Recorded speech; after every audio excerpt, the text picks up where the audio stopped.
বন্দোবস্ত শব্দ ব্যবহার করা হোক বা না হোক, একটা গণতান্ত্রিক রাজনৈতিক ব্যবস্থা যে এই দেশে প্রতিষ্ঠা করা ছাড়া আর একটি নির্বাচন সম্ভব না, বাংলাদেশ কোনোভাবেই আর এগোতে পারবে না, সেটা মোটামুটি ভাবে রাজনৈতিক অঙ্গনে, বিশেষত বিরোধী রাজনৈতিক অঙ্গনে প্রতিষ্ঠিত হয়েছিল। 15 বছরের গুম খুন, রাজনৈতিক হয়রানি যে যারা শিকার হয়েছেন তাদের সকলের প্রতি শ্রদ্ধা সহমর্মিতা প্রকাশ করে অত্যন্ত সংক্ষেপে আমার কথা আপনাদের সামনে বলছি। বাংলাদেশে যে বন্দোবস্তটা কায়েম করা হয়েছিল রাজনৈতিকভাবে,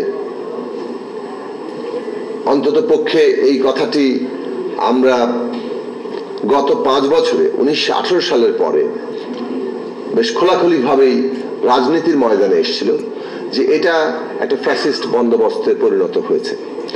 সেটার একটা ইতিহাস আছে। 72 সালে যেমন তার পতন, গণতন্ত্রের আকাঙ্ক্ষা নিয়ে কাঠামোগতভাবে একটা স্বৈরাচারী এমনকি ফ্যাসিবাদী ব্যবস্থা কায়েম করার সমস্ত সাংবিধানিক আয়োজন 72 সালের সংবিধান ছিল। ওই গোড়ার সংকটটাকে আমাদের রাজনীতির মূলধারা কখনোই স্বীকার করেননি। অন্ততপক্ষে 90-এর বড় গণ আন্দোলনের স্বীকৃতি হয়নি, এমনকি 2018 সালের নির্বাচন পর্যন্ত এই স্বীকৃতি আসেনি।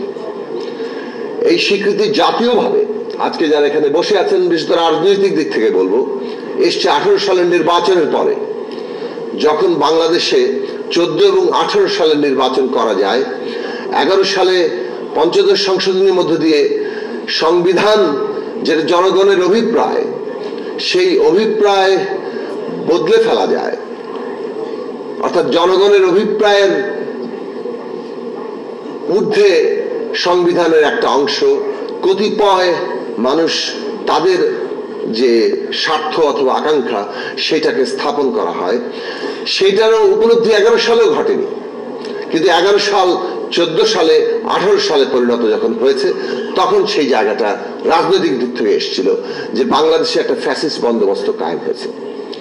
কাজে আমাদের একটা নতুন জায়গায় যেতে হবে।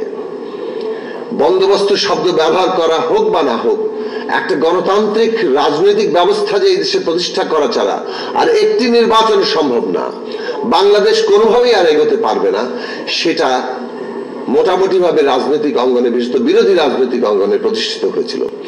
যে কারণে রাষ্ট্র ব্যবস্থার গণতান্ত্রিক রূপান্তর কিংবা সংস্কার কিংবা মেরামত, বিভিন্ন ভাষায় রাজনৈতিক দলগুলো এই জায়গায় এসেছিল যে বাংলাদেশটাকে রাষ্ট্র ব্যবস্থাগতভাবে বদলাতে হবে। কেবল সরকার পরিবর্তন বাংলাদেশকে আর কোনো সমাধান এনে দেবে না। এখন একটা রাজনৈতিক বন্দোবস্ত প্রতিষ্ঠা করতে হবে। এইটা আমাদের ছাত্র শ্রমিক জনতা যে অভ্যুত্থান তৈরি করেছে তার ভাষা হিসেবে সামনে এসছে। এমনকি অন্তর্বর্তী সরকারও গ্রহণ করেছেন যে বাংলাদেশে একটা নতুন রাজনৈতিক বন্দোবস্ত তৈরি করতে হবে। কি সেই বন্দোবস্ত, সেটা অত্যন্ত পরিষ্কারভাবে আমাদের সামনে আসা দরকার। আমরা জাতীয়ভাবে এবং নিশ্চয়ই আন্তর্জাতিক পরিপ্রেক্ষিতেই একটা সন্ধিক্ষণে দাঁড়িয়ে আছি। নতুন রাজনৈতিক বন্দোবস্ত মানে একটা গণতান্ত্রিক রাজনৈতিক বন্দোবস্ত, এইটা বাংলাদেশে স্পষ্ট করে উচ্চারণ করা দরকার। আমাদের হাজারো শহীদ, আমাদের হাজারো আহত, তাদের সমস্ত সংগ্রামের ভাষা দিয়ে এসছে বাংলাদেশ গণতন্ত্রের পথে হাঁটবে। আর কোন রকম কোন মতাদর্শ দিয়েই একটা স্বৈরতান্ত্রিক কিংবা ফ্যাসিবাদী ব্যবস্থায় বাংলাদেশ আর যাবে না। এই জায়গা বটম লাইন পরিষ্কার হওয়া দরকার। দ্বিতীয় বিষয় হচ্ছে, আমরা যখনই একটা বন্দোবস্তের কথা বলছি, আসলে মূলত হচ্ছে ক্ষমতাটা কিভাবে চলবে, ক্ষমতার বন্দোবস্ত কি, এইটাই বাংলাদেশের প্রধান রাজনৈতিক বিষয়। বাংলাদেশে কত বড় জায়গায় যেতে পারে সেই কথা আমাদের দেশে এমনকি ফ্যাসিস্টরাও বলেছে। বাংলাদেশ আর কয়েক বছরের মধ্যে $1 ট্রিলিয়ন অর্থনীতি হবে, এমনকি আরো বহু ট্রিলিয়ন ডলারের অর্থনীতি হবে।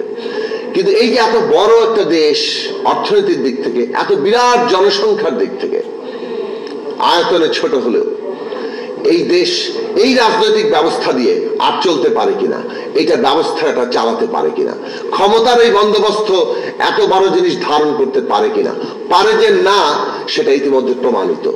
ফলে বাংলাদেশের সামনে দুটো পথ আছে, একটা এই রকম পুরো ব্যবস্থা চালানোর গণতান্ত্রিক পন্থায় হাঁটা, আর না হয় এই রকম স্বৈরতান্ত্রিক ফ্যাসিবাদী ব্যবস্থায় একের পর এক হোঁচট খেতে খেতে খেতে একটা ধ্বংসের দিকে যাওয়া কিংবা নৈরাজ্যের দিকে যাওয়া। সেই জায়গায় বাংলাদেশের আজকে সিদ্ধান্ত নেওয়ার প্রশ্ন, রাজনৈতিক দলগুলোর সিদ্ধান্ত নেওয়ার প্রশ্ন যে আমরা নিজেদেরকে কাঠামোগত দিক থেকে, চর্চার দিক থেকে এই উত্তরণের জায়গায় যাব কিনা।